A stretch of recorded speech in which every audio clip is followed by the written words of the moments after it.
चुनरी के रंग लाल तोहार मई हो, चुनरी के रंग लाल तोहार मई, पीला शेरवा सवारी तोहार मई, चुनरी के रंग लाल तोहार मई। क्या कि चुनरी के रंग लाल तोहार मई, कि पीला शेरवा सवारी तोहार मई, कि चुनरी के रंग लाल तोहार मई, चुनरी के रंग लाल तोहार मई, पीला शेरवा सवारी तोहार मई, पीला शेरवा सवारी तोहार मई, चुनरी के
जिनसे प्यार है एक बार खड़े हो जाइए।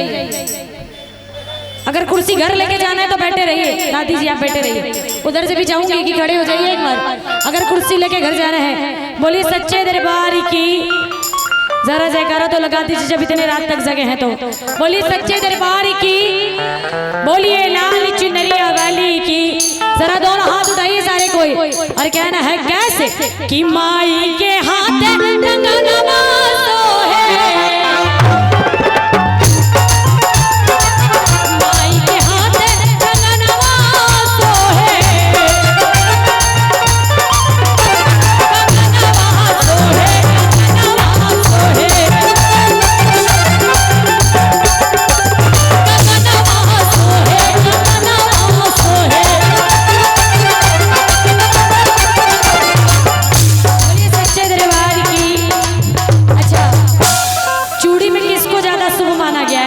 चूड़ी को या लहठी को, किसको किनको कहना है कैसे, लहठी मारे ला लहरिया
और ग्रेनेस लिमिटेड के जो हमारे गौतम भैया उनकी तरफ से प्यारा प्यारा आशीर्वाद, बहुत बहुत धन्यवाद। कहना है कैसे, रज रप्पा छीनी मस्ती कान नूर तारा